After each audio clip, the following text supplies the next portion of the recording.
Salut les terriens! J'espère que vous avez passé une bonne semaine, moi non. Steve Jobs est mort et personne n'avait pensé à faire une sauvegarde. Ce soir en paix, nous accueillerons Philippe Manœuvre.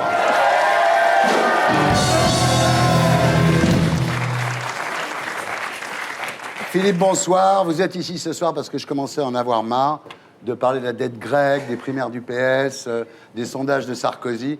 Vous êtes ici ce soir, Philippe, pour parler sexe, drogue and rock'n'roll.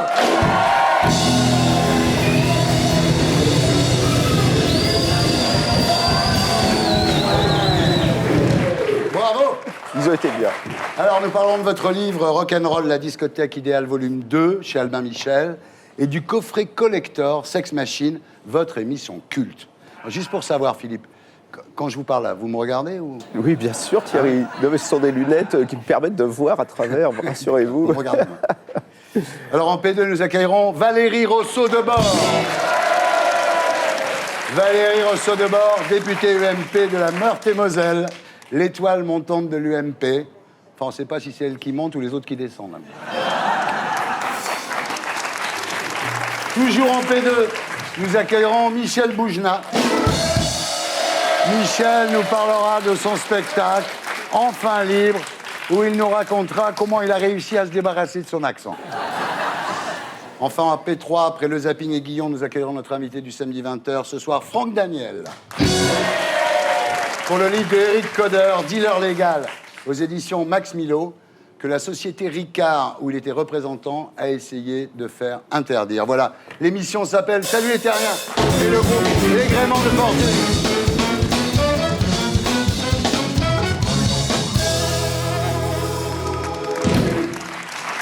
Philippe, bonsoir. Bonsoir, Thierry. Est-ce qu'on peut dire que vous êtes le Karl Lagerfeld du rock? C'est-à-dire vous portez des lunettes de soleil, on ne comprend rien à ce que vous racontez, mais tout le monde vous adore. Alors, si c'est ça la définition, je l'accepte avec plaisir. Et merci de votre invitation, Thierry. Moi aussi, j'avais envie de voir votre beau décor en vrai. C'est un plaisir. Alors, l'avantage, c'est quand vous enlevez vos lunettes, on ne vous reconnaît plus. Vous êtes le seul people qui passe inaperçu quand il enlève ses lunettes. Absolument. C'est quand même... Oui, absolument, c'est vrai. On dit que vous les avez pas enlevés depuis la mort d'Elvis Presley, c'est vrai? Non, ça c'est une vanne. Ah bon? Non, je les enlève pour dormir, Oui. puis pour faire l'amour, des fois. Ah oui, quand même. Alors, comment devient-on une icône rock? Début pas évident. Vous naissez le 19 juin 1954 à Sainte-Ménehould, dans la Marne. Et vous grandissez donc à Châlons-sur-Marne. Qui deviendra Châlons en Champagne de nos jours. Alors, père instituteur, mère secrétaire médicale, famille modeste. Mais qui était très créative, très ouverte sur ce qui se passait, ce qui Élevée arrivait. culturellement. Alors que mon père écoutait Jean-Sébastien Bach, les Brandebourgeois, des choses comme ça. Quand j'ai dit que mon rêve serait de devenir un critique rock, éventuellement de travailler à Rock et Folk, je les salue parce qu'ils m'ont absolument pas arrêté. Ah oui. Vous découvrez très tôt votre passion pour la musique, mais vos parents n'ont pas beaucoup de thunes pour vous payer des disques. Vous vous répartissez les achats avec deux copains. Il y en a un qui achète les Creedence, il y en a un qui achète les Beatles, moi j'achète les Stones, les Steppenwolf, il y en a un qui est plus Californie, Jefferson Airplane, Grateful Dead. Et à nous 5, quand on se réunit... Vous avez 60 vinyles. On a 60 vinyles, on peut enfin savoir de quoi ils parlent dans Rock et Folk. Alors, vous vous souvenez du premier disque que vous avez acheté? Oh oui, j'en ai... Alors il y a Click Walls, Baby Come Back, que j'adorais ce disque, parce que c'était un groupe mixte, il y avait des noirs et des blancs, et ils jouaient, en fait, ils avaient repris le riff de Satisfaction, et ils faisaient une tambouille là-dessus, c'était extraordinairement dynamique. Alors, à 12 ans, vous assistez à votre premier concert à la MJC de Reims. Wow, c'était ma maman m'emmène voir Michel Polnareff. Et alors, quand j'en parle à Michel Polnareff, il me dit « Quoi, t'es pas venu me voir en coulisses ?» Mais j'ai dit « Non, Michel, j'avais 14 ans, il fallait venir !» Alors, à 14 ans, premier voyage à Londres, donc les disques, les fringues, et puis les gonzesses qu'on embrasse tout de suite là-bas, quoi. Ouais, là-bas, les jeunes filles portent des mini-jupes. Il y a une ambiance beaucoup plus libérale qu'en France, clairement. En France, c'est très... Le couvercle est toujours là. Alors, en mai 68, vous êtes un ado déjà rebelle, vous aimeriez casser du flic, mais vos parents vous assignent à résidence à Châlons, et c'est l'oreille collée au transistor que vous vivez les événements. Voilà, les parents partaient au fermement à double tour, on était au 4e étage, quoi faire? Moi, je lisais Sartre, j'épuisais la bibliothèque de mon père, j'essayais de comprendre ce qui se passait, c'était très difficile. Alors, dure époque, vous dites, dès que j'avais un cheveu en dessous de l'oreille, ma mère s'écriait « Mon Dieu, tu as une tête de loup ». Parce qu'à l'époque, on rêvait tous d'avoir ce look de Jimmy Page, de Mick Jagger, enfin, laisser les cheveux libres, montrer qu'on était des bad boys. Alors, votre rêve secret, à l'époque, c'est de devenir le roadie de Jimi Hendrix, c'est-à-dire porter les amplis du plus grand guitariste du monde. Ça, c'est votre truc, quoi. J'aurais bien aimé, franchement. J'aurais été... Parce que roadie, c'est un poste bien, où vous restez entre le public. Vous n'êtes pas non plus dans le public, vous êtes dans les barrières entre les deux. Et ça, c'est un endroit magnifique. Alors, vous finissez quand même par débarquer à Paris, où vous suivez les cours de l'EFAP, l'École française des attachés de presse. À l'époque, vous êtes stagiaire à RTL. Oui. Et quand la station organise la tournée française des Who, comme vous parlez anglais, RTL vous demande de devenir traducteur des Who. C'était la tournée Quadrophenia en 73. J'arrive, je me présente, et tout de suite, je suis dans le feu de l'action. Je suis un peu le 5e Who. Quand ils ont besoin d'un thé, c'est moi qui vais demander du thé. Il n'y a pas de thé, alors il faut prendre un chauffeur, aller faire ouvrir une boutique, acheter du thé, revenir. Ils veulent plus de thé, ils voudraient du Jack Daniels. Bon, je découvre le monde. Vous dites, après ça, ma carrière n'a fait que décliner. Oui, ben oui, parce que d'être le 5e Who, après, j'allais énorme. plus être que Philippe Manœuvre, très solitaire. Alors, votre ambition à ce moment-là, c'est de travailler à Rock et Folk. Et puis un jour, en 1973, le magazine publie un courrier que vous leur avez adressé, une défense de Raw Power, des Stooges. J'ai lu ça, évidemment, au kiosque, en tremblant de joie, mais il y avait une réponse. Pour la seule et unique fois de l'histoire du courrier de Rock et Folk, où tout passait, Philippe Paringot, le rédacteur en chef, s'était fendu Notre maître. d'une réponse en me disant « Votre lettre est pas mal, Zorro, mais vous manquez un peu d'humour. » Heureusement, un jour, Lou Reed vient jouer à Paris. Et comme aucun journaliste de Rock et Folk n'était présent au concert de Lou Reed, Rock et Folk vous demande si vous y étiez, vous dites oui, et vous faites votre premier papier. J'ai passé tout le week-end à taper, retaper, avec une vieille Remington qu'on m'avait prêtée, une machine avec un rouleau. Et quand on ratait une phrase, il fallait la retaper, la coller sur l'ancienne. Il n'y avait pas le traitement de texte du tout. J'ai amené un papier qui devait faire ça d'épaisseur. Paringot l'a lu, il a dit « Ouais, ça passe. » Alors 20 ans plus tard, vous en deviendrez rédacteur en chef, et 40 ans plus tard, vous y êtes toujours. Rock et Folk, c'est ma votre vie, Rock et Folk. Ouais. Alors à part Rock et Folk, il y aura l'édition et la télé. L'édition, chez Speed 17, vous publierez Bukowski, Hunter Thompson, Hubert Selby, Harlan Ellison et Novovision de Yves Adrien. Mon maître. En télé, sur Antenne 2, vous ferez Sex Machine, à l'intérieur des Enfants du Rock. Sex Machine qui ressort donc en coffret le 7 novembre. Voilà. Alors à l'époque, Antoine Decaune avec Ouba Ouba s'était approprié le rock'n'roll. Vous, il vous restait la pop, le funk et le hip-hop. Et puis on s'est mis à doubler tout le monde, parce que dans la première émission de Sex Machine, il y avait Michael Jackson, Prince, très vite on a vu arriver Madonna. Alors quand vous lancez une émission et qu'il y a des phénomènes comme ça, artistiques, qui explosent littéralement, ça a été une déflagration. Les gens ont suivi pendant 3 années cette émission avec bonheur. Alors, autre promo, le volume 2 de Rock'n'Roll, la discothèque idéale, chez Albin Michel. Alors là, c'est le Goemio de la Stratocaster. 5 étoiles.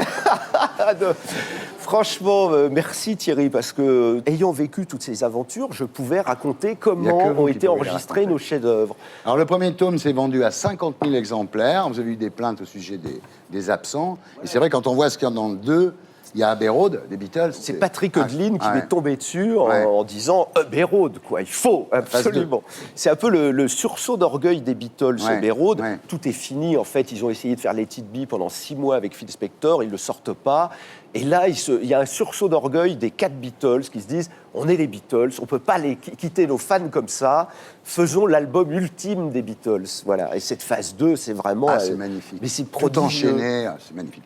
Alors bon, il y a les Who, Tommy, évidemment, là aussi, c'est un must absolu. L'opéra rock. Ça nous permettait, quand les parents rentraient dans la chambre en disant tu écoutes encore du rock ? Non, maman, c'est un opéra. Ah bon, ça va.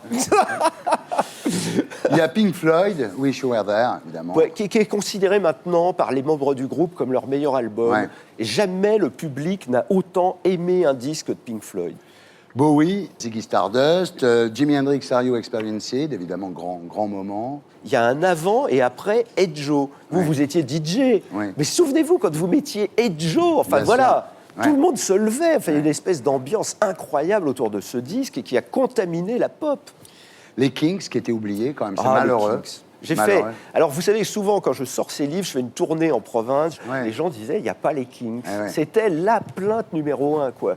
Il y a Trafic, Stevie Winwood, quand il est devenu psychédélique. Voilà, c'est le mythe du cottage. une petite maison dans la forêt avec les 4 trafics. Et là, ils vont consommer une quantité prodigieuse de LSD et ils écrivent Paper Son, qui est le grand morceau de l'été 67. Ah, ça me fait plaisir de vous entendre. Bien. Alors, le dernier sorti, c'est Radiohead en 2007. Il n'y a rien eu depuis, alors. Il y a des gens qui tiennent le rock. Moi, je pense des gens comme Pete Doherty, Alex Turner des Arctic Monkeys, Josh Homme des Queens of the Stone Age. Tous ces gars-là vont pas baisser les bras. Non, ils sont là encore pour quelques... Jack White. Oui, il y a encore des gens. Alors, est-ce que le rock est mort? Ah non. Alors, on n'est peut-être pas très visible en ce moment, comme dirait Mick Jagger. C'est redevenu underground, Voilà, on ne bat plus de records. Ce qui est problématique, c'est que les remplisseurs de stade ont une moyenne d'âge de 58 ans, comme Bono, comme Bon Jovi. Alors ça veut dire où est la relève? Est-ce que Muse sera prêt à temps pour refaire la suite? C'est ça les questions. Est-ce que le rock est lié obligatoirement à la drogue? Ouais, ça a été... ça fait pas de mal, on peut dire. La drogue a fait du bien. Si on regarde le bouquin, on voit l'acide arriver. Il y a la pochette des 14 Floor Elevators. Ça y est, ils sont là. Les rockers virent acide. Ensuite, on voit arriver la cocaïne, les pochettes. Cette pochette de Iggy Pop où il a les dents comme ça. On sent qu'il est presque frozen avec son sourire idiot du mec qui vient de se faire un rail. Enfin, je pense qu'on voit, quand on sait lire, quand on connaît, on voit. On a découvert qu'il y avait des drogues très, très, très périlleuses. L'héroïne nous a coûté Jim Morrison, Jimi Hendrix, Janis Joplin, Kurt Cobain vivait dans un Tous ceux qui avaient 27 ans. Voilà, le club des 27. Amy Winehouse aussi. Alors Amy, elle a arrêté tout. Elle avait arrêté la drogue, elle avait arrêté l'alcool, et elle en est morte. C'est quelque chose qu'un médecin avait dit à Lemmy de Motorhead, qui avait été malade pendant une tournée. Un copain à moi l'a emmené chez un médecin qui lui a dit « Bon, votre régime, 1 gramme et 2 bouteilles de Jack Daniels par jour, il faut le continuer, car si vous arrêtez, vous allez en mourir. Votre corps ne le supportera pas. » C'est terrible. Vous auriez voulu être un artiste, vous? J'y ai goûté à toutes ces joies. J'aurais adoré être guitariste. Oui. Alors, le disque que vous apporteriez sur une île déserte? Si je voulais me souvenir vraiment de ce qu'a été le rock, le sommet, c'est Electric Ladyland de Jimi Hendrix. Un double album, ode à la guitare électrique, à toutes les formes blues, qui frôle le jazz, qui est de mes sublimissimes albums. Voilà. Vous continuez à avoir des posters de chanteurs dans votre chambre? Non, mais alors c'est ça. Alors voilà, quand j'avais 14 ans, j'avais des posters de Bob Dylan. Aujourd'hui, j'ai 55 ans. Je m'offre auprès de grands photographes un portrait de Bob Dylan par Jim Marshall. Ah, c'est bien. Alors en P2, on va parler politique, évidemment. Le rock est-il de gauche? Est-il de droite? Ça dépend des arrangements, en fait. Il y a eu un débat dans Rock et Folk il y a 2 ans où des gens se sont mis à écrire au courrier des lecteurs en disant « Je suis de droite et j'écoute du rock sans fucking what ». Et il y a même eu un CRS qui nous a expliqué qu'il aimait beaucoup un certain groupe. Quand je suis allé voir les Stones la dernière fois, il y avait le Premier ministre François Fillon qui est arrivé. Voilà. Ça paraît... Quand Johnny Hallyday fait des concerts, on compte les secrétaires d'État qui attendent de le voir dans le couloir de sa loge. Vous êtes un érudit rock? Oh. J'ai vécu un âge d'or et ensuite je suis sans doute le seul truc que j'ai inventé, c'est de ne pas abandonner. J'ai vu tout le monde partir. Moi je disais non, moi je reste. Ah oui, le rock est mort, moi je continue. Je vais au concert ce soir. Vous avez raison. Ah ouais, franchement quand je revois ça, je ne savais pas quoi faire d'autre. Nous sommes toujours en compagnie de Philippe Manœuvre. Et nous accueillons Valérie Rousseau-Debord. Bonsoir. Bonsoir. Et Michel Boujna, bonsoir. Alors, Valérie Rousseau-Debord, vous êtes députée UMP de Meurthe-et-Moselle et vous êtes ici ce soir pour le calendrier 2012 des déesses de l'UMP. Mi-juillet. Alors, vous êtes l'étoile montante de l'UMP, on parle que de vous. Je pense que la parenthèse Ramayad Rachida Dati est finie et que maintenant c'est le retour à l'UMP aux blondes avec les yeux bleus, non? Je ne suis pas sûre qu'il faille uniquement aller sur ce qualificatif-là, mais en tout cas, si on me voit partout, il fallait absolument me voir ici. Voilà, merci, c'est très gentil. Alors, c'est sûr que vous ne ferez jamais une couverture de Paris Match avec des cuissardes et des barésilles, vous? Non, maman ne le supporterait pas. Non. En fait, vous êtes une sorte de Nadine Morano, mais en moins énervante. Je vous laisse la paternité.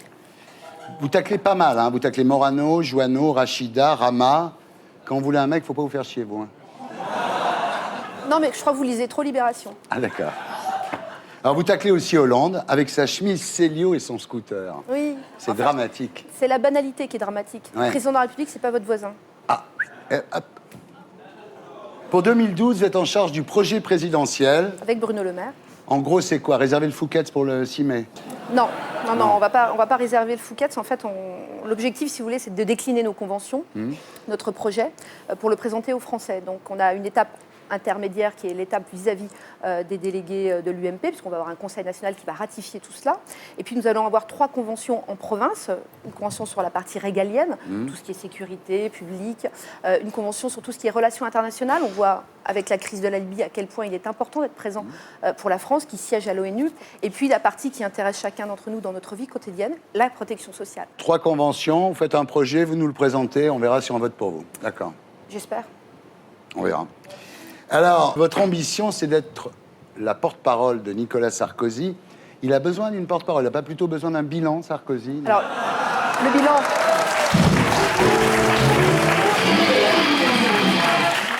On ne gagne pas sur un bilan, vous avez parfaitement raison, mais on peut perdre sur un bilan. Ouais. Il se trouve que nous, on est fiers de notre bilan, donc on va le porter. Et le porte-parole là, c'est tout simplement faire en sorte de diffuser. Le président de la République n'a pas besoin de porte-parole, ça, vous avez parfaitement raison. Par contre, il n'est pas multipliable, donc il faut bien aller porter la parole. Ben, vous êtes bien, vous, comme porte-parole, non? C'est gentil, je vous remercie. Alors, vous avez commencé votre carrière comme présidente des jeunes UDF. Alors, je sais que c'est chiant, hein, Nancy comme région. Vous ne pouvez pas dire ça. Vous n'avez pas trouvé que ça pour vous amuser, quand même? Nancy, c'est ma ville. Non, mais vous avez raison, jeune et UDF, c'est incongru, ça fait bizarre, etc. En fait, il se trouve que je suis issue d'une famille... Père chiracien et mère giscardienne. Giscardienne, voilà. Donc vous êtes sarkozyste. C'est terrifiant. C'est marrant, la génétique. Hein. Non, alors je ne suis pas sarkozyste, je suis plutôt giscardienne à la base, parce que je considère qu'en fait que le président de la République qui a le plus changé, la Ve République, qui a le plus changé la vie des Français, avec l'avortement, avec la pilule, avec le droit de vote à 18 ans, c'est très clairement Valéry Giscard d'Estaing. Après, je considère que Nicolas Sarkozy incarne le mieux aujourd'hui nos valeurs, a le plus profondément modifié ce pays depuis 30 ans, et par conséquent, je suis très fière de pouvoir être à ses côtés. Alors à l'époque, vous aviez le choix entre jeune UDF et la drogue, et vous avez fait le mauvais choix, quoi. Je suis pas sûre. Mais la politique peut être une drogue. Oui. Ah. Alors, Michel Bougenard, bonsoir.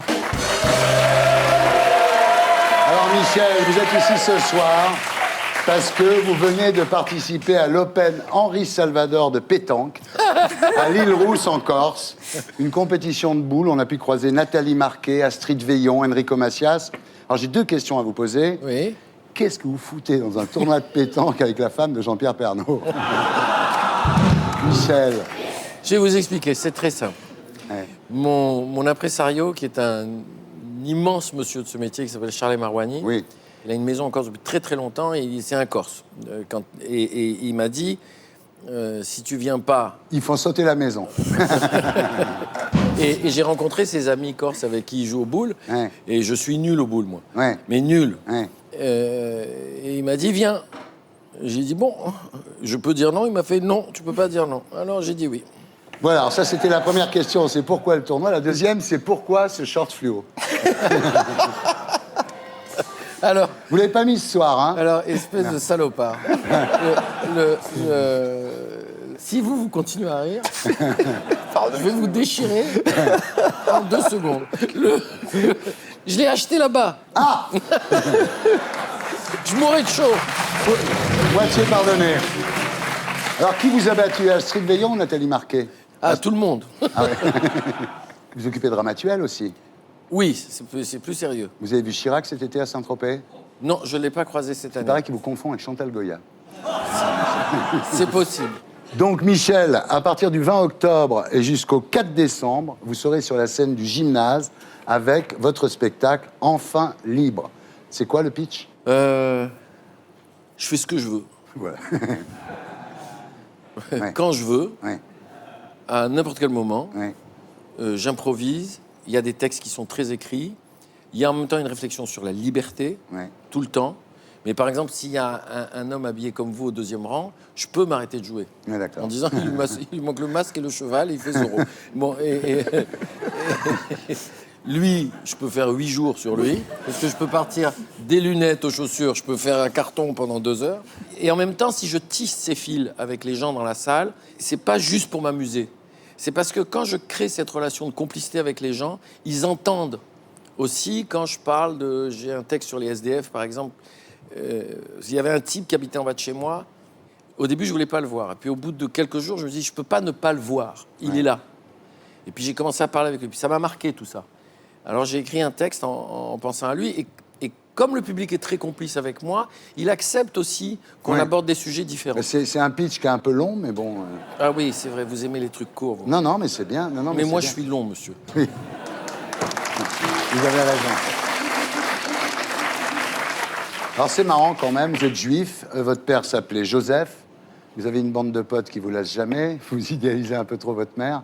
Vous n'avez pas peur qu'on vous crucifie pour votre dernier spectacle? Vous savez, ça fait 32 ans que je joue seul sur scène. Qu'est-ce que vous allez me faire? Vous savez, les critiques, quand ils disent des choses bien sur moi, je trouve qu'ils ont du talent. Et quand ils disent des choses horribles sur moi, je trouve que c'est des nuls. Voilà. Je suis d'une mauvaise foi absolue. Et alors? Vous avez raison. Ben oui, j'ai raison. Alors, vous étiez venu parler ici de Enfin Libre au moment de la création, c'est pas revu depuis. Entre-temps, vous avez failli mourir d'une intoxication au monoxyde de carbone dans votre maison de Saint-Paul-de-Vence. Oui, Hein? parce que, bon, la chaudière, je pensais qu'elle était révisée, en fait, elle n'était pas Elle révisée. n'était pas révisée. Alors, Et on a failli mourir, oui. voilà. Et vous dites, j'ai été sauvé parce que je suis riche, en fait. C'est-à-dire que j'ai une grande maison, donc la concentration du monoxyde de carbone est moins dangereuse dans les grandes Comme il y a maisons. une grande hauteur de plafond. Voilà. Alors, ce qui est incroyable dans cette histoire, c'est que je ne comprends pas pourquoi on ne vend pas avec la chaudière des détecteurs. Il y a un mec dans l'oreillette qui me dit, ou sinon un cercueil. C'est pas mal. Oui, il est bien.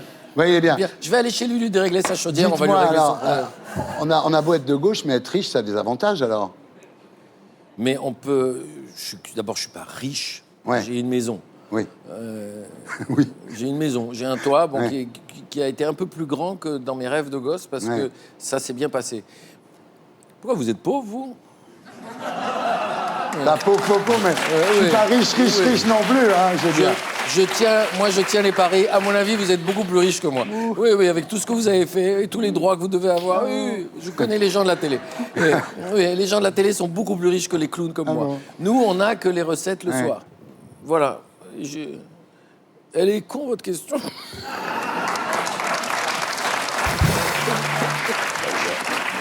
On passe maintenant à l'actualité de la semaine avec l'édito de Blacko. Et c'est Anna Cabana, grand reporter au Point, que nous retrouverons sur ce plateau après le Magnéto.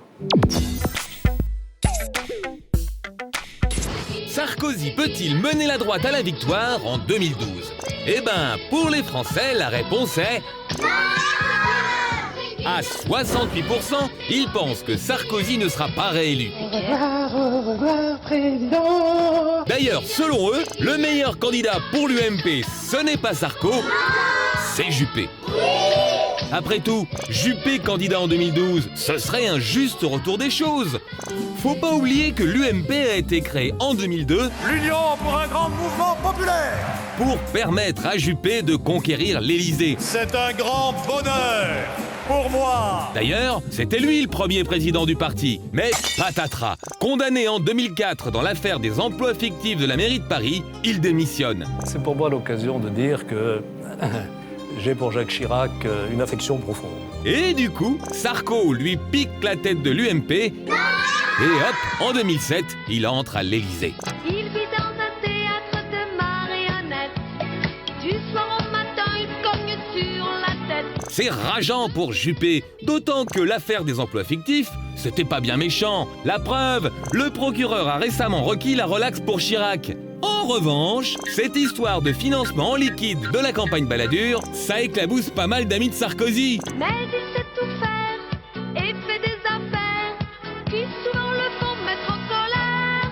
Et puis, 5 ans au pouvoir, ça use. Ça use les souliers. Alors, si on veut un homme neuf, pourquoi pas Juppé? D'autant qu'il l'a dit en mars, répété en juin et réaffirmé la semaine dernière, il est dispo. Moi je rêve, heureusement, hein. Même les yeux ouverts, mais je ne vous dirai pas de quoi. Mais Sarkozy est-il prêt à rendre à Juppé la place qu'il lui a piquée? Après tout, pourquoi pas? Carla le réclame. En tant qu'épouse, un mandat me suffirait, hein. Son petit lui tendra bientôt les bras, tandis que les Français ne veulent plus de lui. Alors, à quoi bon se représenter? Voilà, c'était l'édito de Blacko, mise en image de Julien Graff. Anna Cabana, bonsoir. Bonsoir. Vous êtes grand reporter au Point et vous publiez chez Flammarion Juppé, l'orgueil et la vengeance. Alors, quand vous avez annoncé à votre éditeur, vous vouliez faire un livre sur Juppé, tout le monde vous a ri au nez. On vous a dit aucune bio de Juppé ne s'est vendue, c'est un sujet triste, donc le livre va être triste. Et finalement, c'était pas idiot, puisqu'aujourd'hui, tout le monde ne parle que de Juppé. Ah oui, mais il faut voir que c'était il y a 8 ans, hein, quand même. Et oui, mon désir de Juppé, Thierry, ça remonte c'était très grave. C'est pour ça que je vous le signale. et à l'époque, c'est clair qu'il était, au fond du trou. Personne ne pouvait miser sur lui, même pas comme un recours, même pas comme un fantasme de recours. Alors, pour vous, la vie de Juppé est une tragédie en 3 actes qui ne se terminera pas forcément mal. Moi, je trouve que la vie de Juppé, elle est éminemment romanesque, parce que c'est facile de ne voir en Juppé que le meilleur d'entre nous, qui a eu une trajectoire politique brisée sur les emplois fictifs, mais c'est un homme qui est perclus de frustration, de blessures, qui a du mal à exprimer ses émotions, sa sensibilité, et qui s'est construit, au fond, avec des rancœurs, avec des rancœurs, des chagrins, et ça, je trouve que c'est quelque chose qui méritait d'être creusé. Moi, j'avais envie qu'il parle. Voilà, ce que je voulais faire, Thierry, c'était faire parler Juppé. Vous avez des trucs incroyables dans votre bouquin. Alors aujourd'hui, 68% des Français estiment que Sarkozy va perdre. Juppé est favori à droite avec 26%, devant Sarko à 21%. Alors, le sondage que vous indiquez, là, 68% des Français, c'est un sondage qui a été fait pas sur les gens qui envisagent voter à droite. Donc, ce qui intéresse déjà l'UMP, c'est de rassembler son camp. Pour rassembler son camp, on prend le meilleur d'entre nous. Il se trouve que le meilleur d'entre nous, c'est Nicolas Sarkozy de façon absolument évidente. Si vous prenez le dernier sondage en la matière, c'est celui qui a sorti Sud-Ouest il y a 48 heures. Le sondage indique que les partisans UMP, donc au-delà des militants, les partisans UMP ne voient comme recours Alain Juppé qu'à 10%. Donc là, on minimise déjà les tenants que vous indiquez. Le problème de cette affaire, c'est qu'entre eux, les gens de l'UMP disent que ça serait peut-être bien d'en avoir un autre, mais personne n'a le courage d'aller le dire à Sarkozy. Je suis parlementaire. Entre ceux qui font du off et ceux qui font du on, déjà, c'est pas du tout la même chose. Et la vérité, c'est le on, c'est pas le off. Donc déjà qu'on ait le courage d'afficher ce qu'on dit, c'est déjà beaucoup mieux. Ensuite, au sein de l'UMP, Alain Juppé est aujourd'hui un excellent ministre des Affaires étrangères, il faut le dire, c'est absolument évident.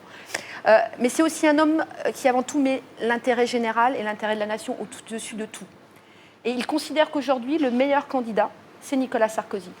Et il dit uniquement qu'au cas où, il serait là. Au cas où. Au cas où, ça veut dire si Nicolas Sarkozy n'est pas là. Il est là. Mais Valérie, il faut voir avec quelle malice il dit au cas où. Moi, j'étais avec lui en Haïti au moment où on apprend l'arrestation de Dominique Strauss-Kahn. Donc, première réaction d'Alain Juppé, c'est l'incrédulité totale. Deuxième réaction, il se fait confirmer donc l'info et là, il est transfiguré. Mais transfiguré, c'est-à-dire les joues presque roses de contentement. Et il se réjouissait pas du malheur de Dominique Strauss-Kahn. C'est pas le genre de Juppé. C'est pas un sale bonhomme, Juppé. Vraiment, en aucun cas. Il se réjouissait du fait d'avoir la preuve avec cette arrestation que tout est toujours possible. Il a quand même dit, effectivement, si DSK est empêché, Sarkozy peut l'être aussi. Qu'est-ce qu'on pourrait avoir comme scandale à droite? Alors il se marrait, il faut préciser qu'il y avait, il se marrait, il y avait une bière, c'était des cacahuètes et on était dans la blague. Mais derrière, bien sûr, il y a un fond de vérité. Moi, je ne crois absolument pas à Juppé comme recours, tout comme je n'ai absolument jamais cru à François Fillon comme recours, tout simplement parce qu'une fois que Nicolas Sarkozy sera en campagne, il écrasera complètement les autres. Le drame pour moi, c'est que la politique est devenue un métier, alors que les hommes politiques sont nos employés. Et si on ne revient pas à des valeurs où on voit des hommes politiques qui sont au service de l'État et au service de la nation, et si on ne perçoit chez eux que leur ambition personnelle, on va à une catastrophe formidable dans le rapport entre nous, les citoyens, de toutes les générations, et les hommes politiques. Moi, j'en peux plus de voir des types qui parlent que d'eux-mêmes. J'en peux plus. Vous savez, Thierry, là, ces documentaires disent, voilà, Sarkozy, les Français n'en veulent plus. Ça me fait penser, j'étais en 2003 aux États-Unis, tout le monde nous disait, le président Bush, quelle horreur, il a déclaré la guerre, enfin, il y avait tout le monde. Il a été réélu très confortablement. Voilà, donc voilà bien un exemple d'un président que les gens vomissaient. Bien. Alors, Juppé, il a tout ce qu'il faut pour y aller, mais on sent qu'il ne va pas y aller. Non, mais c'est ça le drame. C'est ça le drame. Ce qu'on voit dans votre bouquin, quand même, c'est qu'il y a de la jalousie de la part de Juppé, c'est clair. Il est assez sûr de lui. Il dit à Nicolas Sarkozy, je lui fous la trouille. Donc, il est conscient quand même de ce qu'il est. Mais il n'arrive pas à passer le cap. Non, mais il a une conscience de ce qu'il est qui est absolue. C'est-à-dire que Juppé, il a un orgueil qui est étincelant. Mais le problème, c'est que l'orgueil, c'est pas la même chose que l'ambition, Thierry. Autant l'orgueil et l'homme orgueilleux va avoir peur, si vous voulez, de passer à l'acte parce qu'il a peur d'abîmer l'idée qu'il se fait de lui-même. Et ça, pour Juppé, c'est quelque chose de très important. Autant l'homme ambitieux, il veut gagner. C'est-à-dire que Sarkozy est un ambitieux qui est prêt à tout pour arriver à ses fins. Juppé, non. Juppé n'ira que s'il est sûr de gagner. Donc il n'ira jamais. C'est il n'est pas l'orgueil, allé à Paris. Il n'est pas allé à Paris, pourquoi ? Parce qu'en fait, il n'était pas sûr de gagner. Et juste pour terminer sur les sondages, si on avait écouté les sondages au mois d'octobre 2006, Ségolène Royal serait présidente de la République. Vous le regrettez d'avoir soutenu Ségolène Royal, vous ? Ce que j'ai regretté, c'est qu'après, les gens comme moi qu'on a sollicités, on ne nous a rien dit. On ne nous a pas parlé, on ne nous a pas demandé notre avis, on ne nous a pas contactés. Putain, il y en a marre. Quand c'est pas les périodes électorales, on est morts, nous. Elle t'a jamais rappelé ? Rien. Le sentiment que j'avais, j'étais humilié. Donc maintenant, moi, on ne va pas m'attraper comme ça. Bon alors, pour finir, vous qui avez travaillé le sujet Juppé, il va être Premier ministre de Sarko en 2012. Ça, c'est ce que dit Nicolas Sarkozy et ce que disent Pour ses proches aujourd'hui pour lier leur sort, Thierry, parce que ça neutralise tout. C'est-à-dire que Juppé a tellement envie de remonter encore une marche que si on lui dit fais une campagne loyale de Nicolas Sarkozy et tu seras Premier ministre, c'est très tentant. Et c'est bien. Est-ce que ça sera écrit, ça ? Est-ce que Nicolas Sarkozy va faire un papier à Juppé ?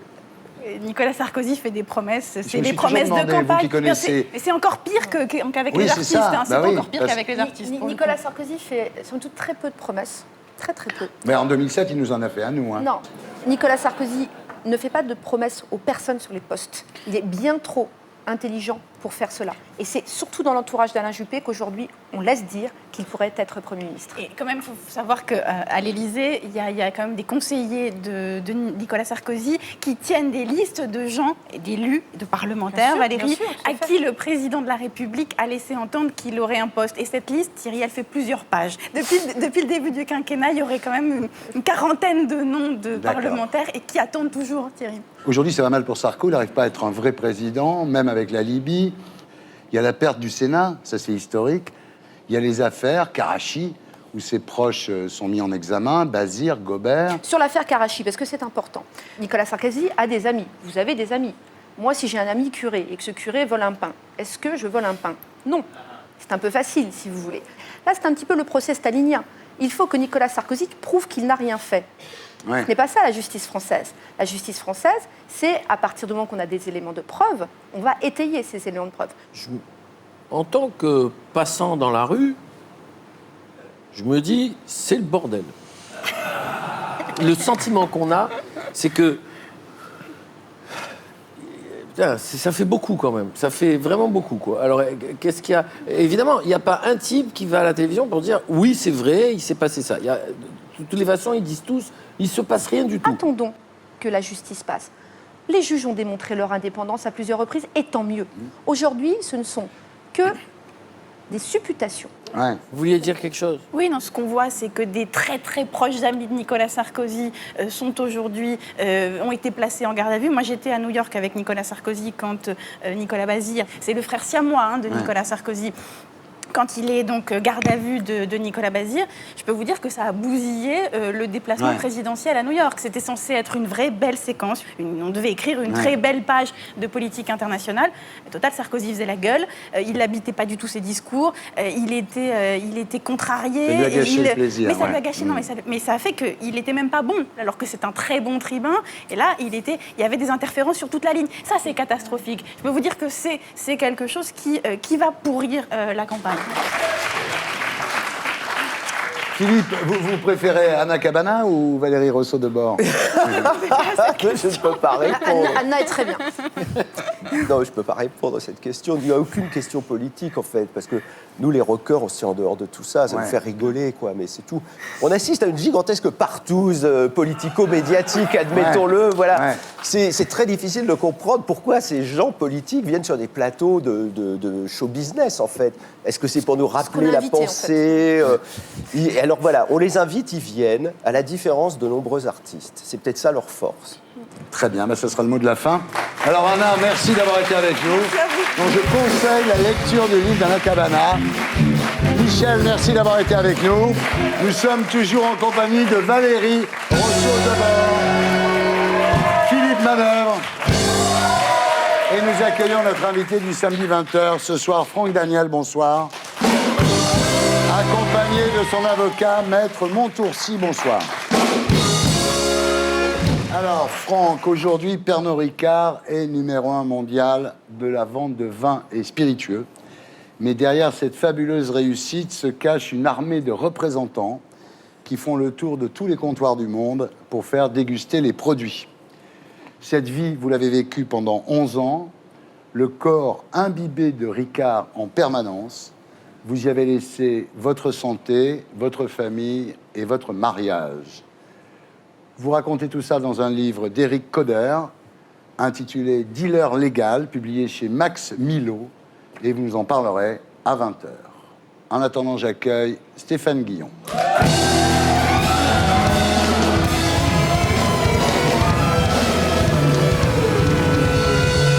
Bonsoir. À vous, Stéphane, pour Guillon 2012.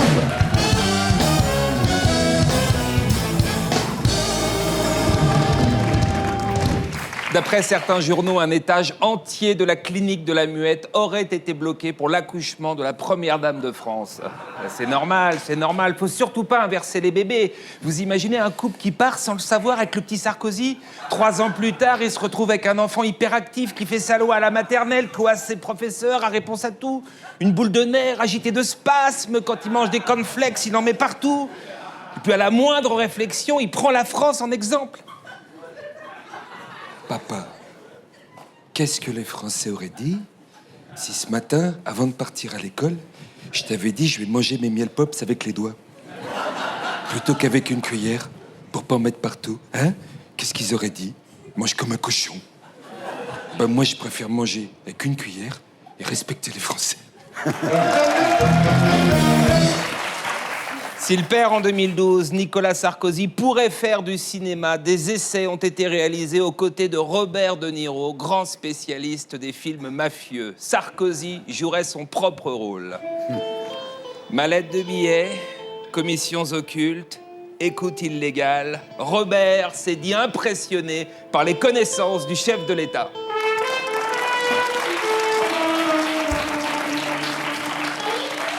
Sorti d'un téléphone ultra sécurisé destiné aux membres du gouvernement pour qu'ils puissent téléphoner sans être espionnés. Ah ouais, ce serait super bien pour Brice, qui puisse appeler le parquet, les juges, ses amis en garde à vue, sans être emmerdé. Le respect de la vie privée, merde!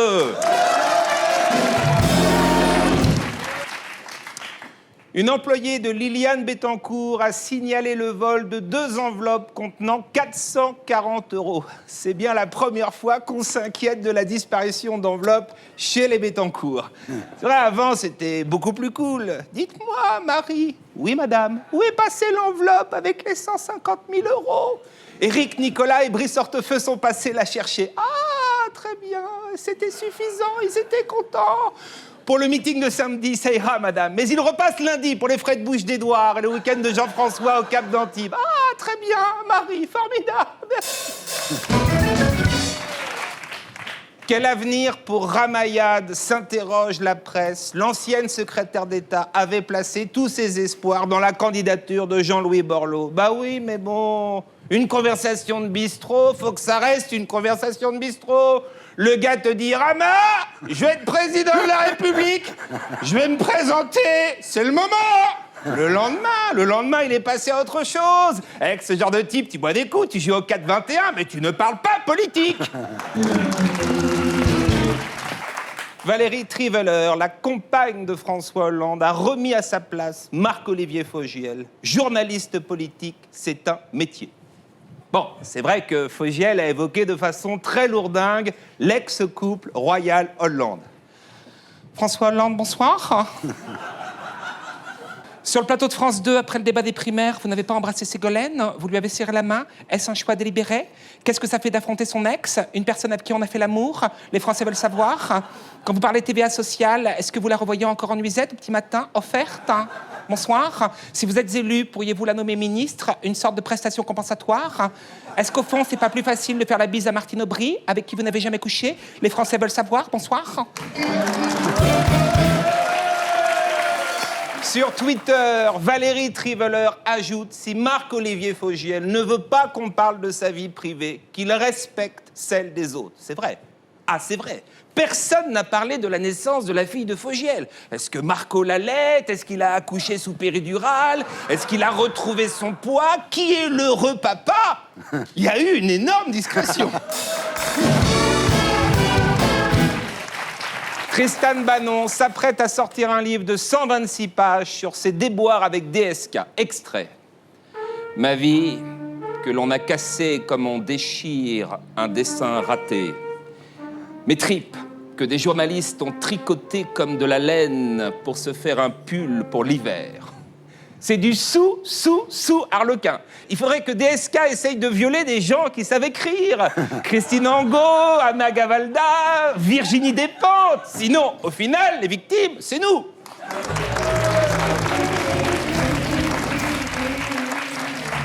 Déclaration de Ségolène Royal. Je n'ai aucun compagnon officiel. Je vis seule avec mes 2 filles. Je veux que les Français sachent que je vais m'occuper d'eux à plein temps. Ça fout la trouille. Ségolène, vieille fille qui s'occupe de nous à plein temps. On préfère encore un DSK pris à pic qui, entre 2 coups, fait de la politique. À la semaine prochaine. Merci beaucoup. Merci. Voilà, c'était Stéphane Guillon. Je vous retrouverai ici la semaine prochaine. Et d'ici là, sur canalplus.fr. On passe maintenant à notre invité du samedi 28.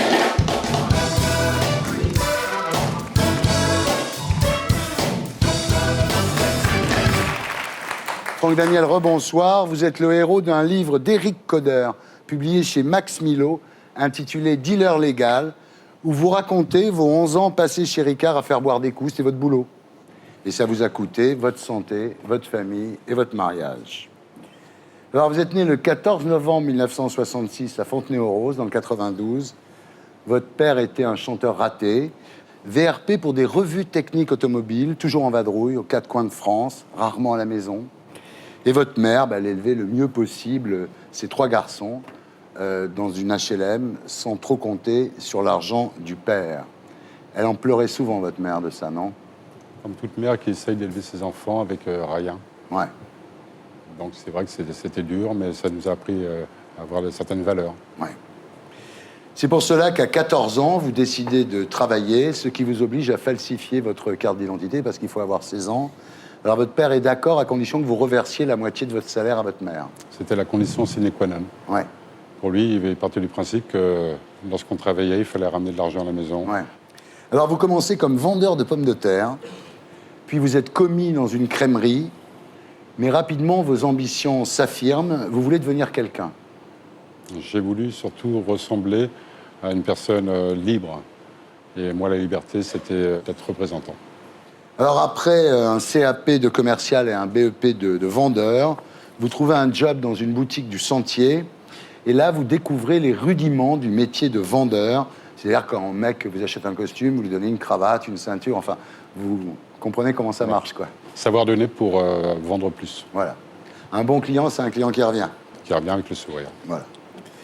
Ensuite, vous vendrez des pantalons, des aspirateurs, des extincteurs, du papier hygiénique, toujours avec la même ferveur. Hein. Peu importe le produit.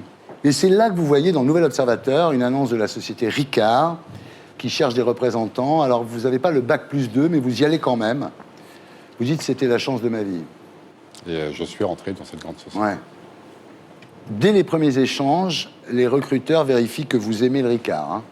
Bien sûr, on peut pas promouvoir un produit si on n'aime pas le produit. Ouais. J'aime ça. Vous êtes engagé, vous épousez Guylaine, donc la mère de vos enfants.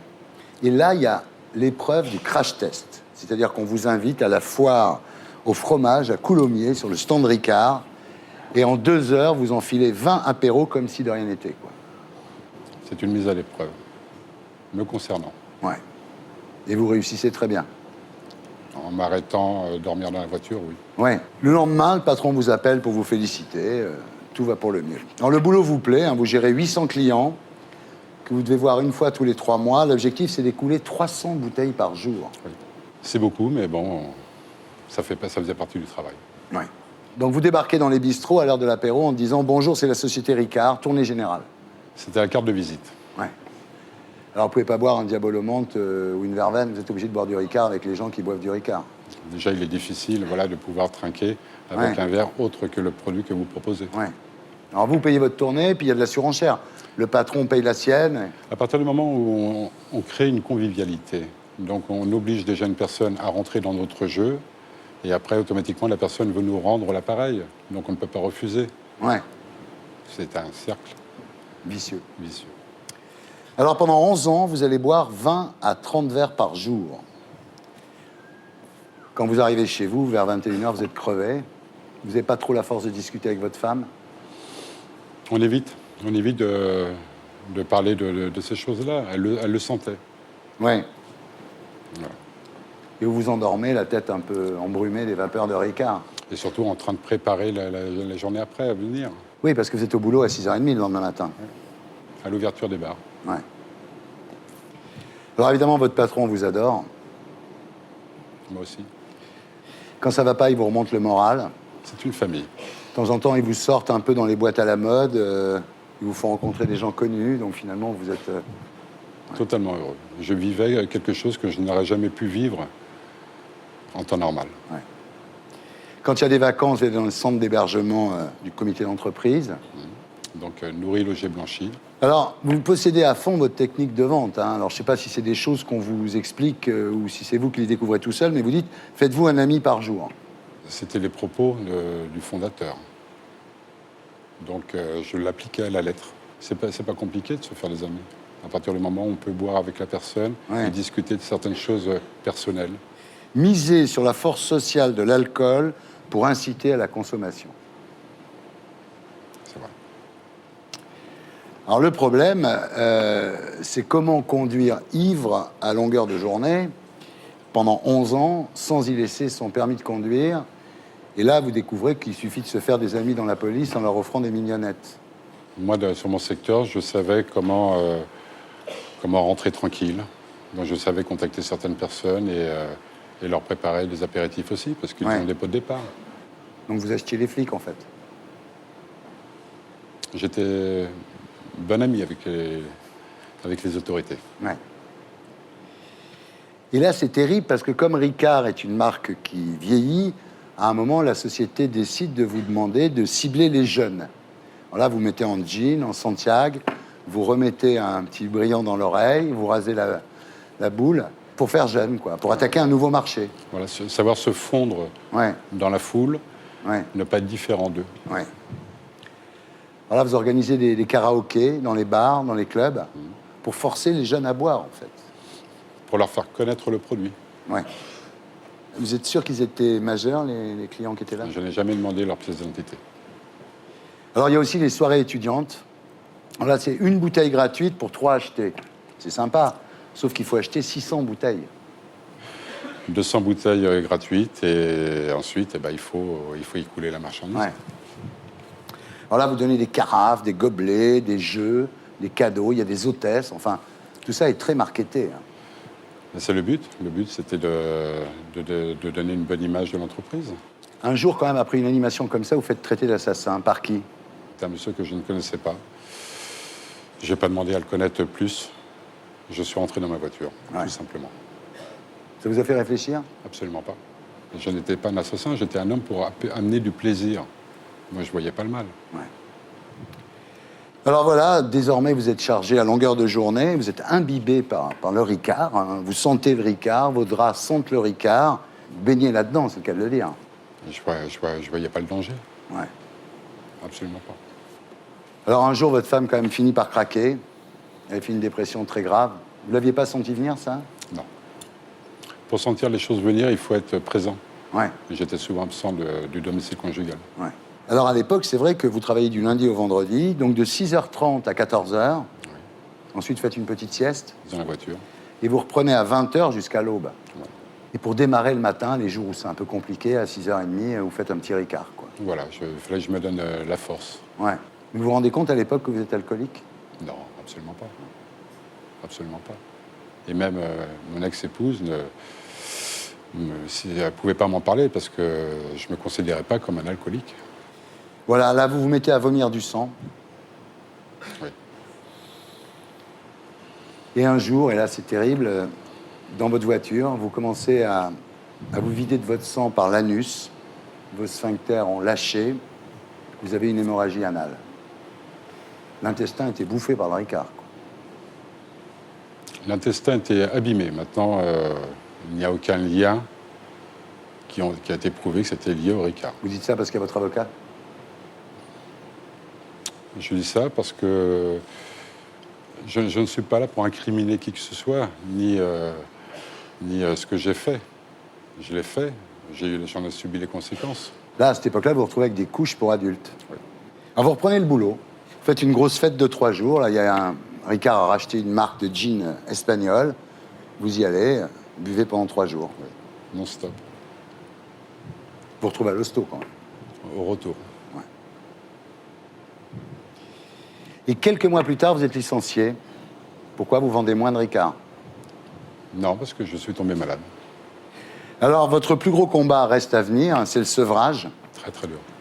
Là, vous cachez des mignonnettes dans le jardin, et puis quand vous avez envie, vous...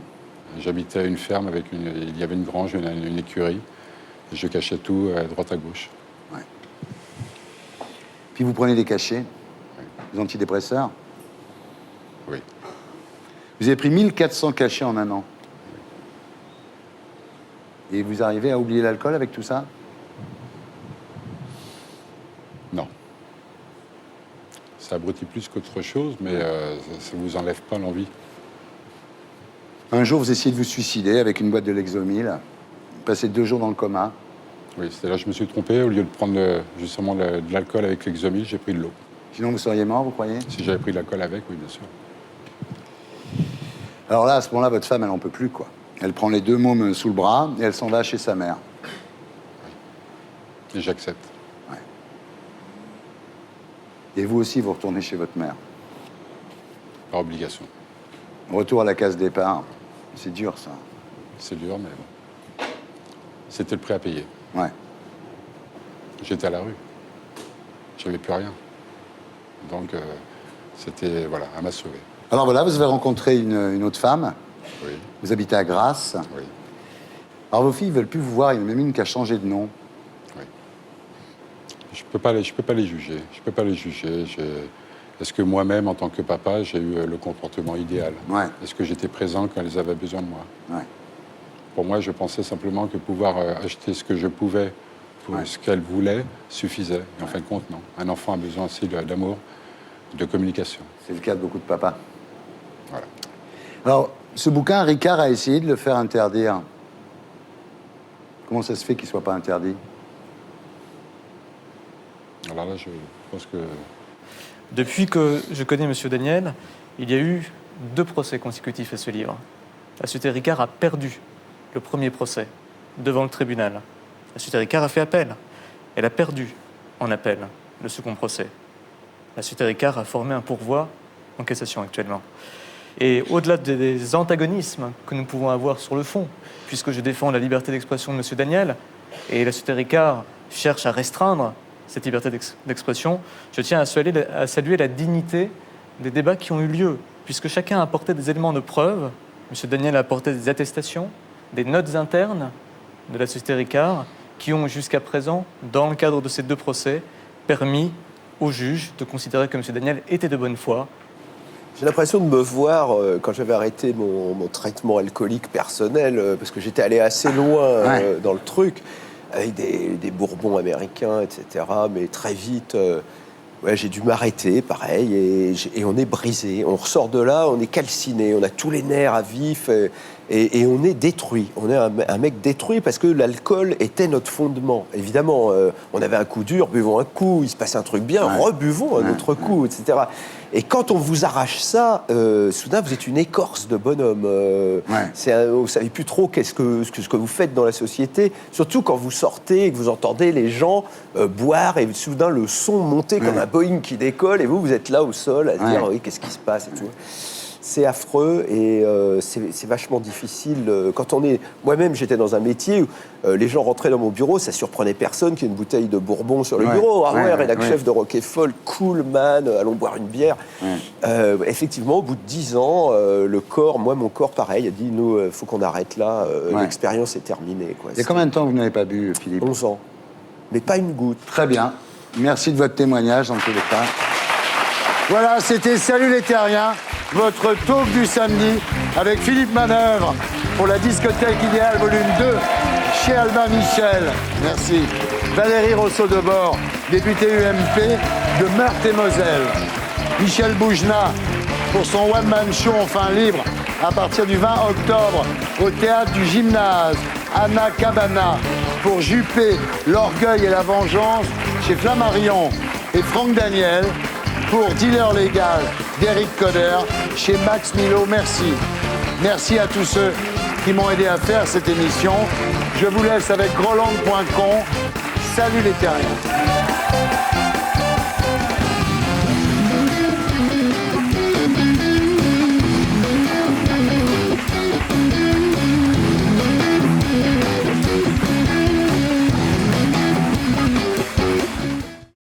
Et pour être sûr de ne rien rater de Inarditube, abonnez-vous et mettez un pouce bleu.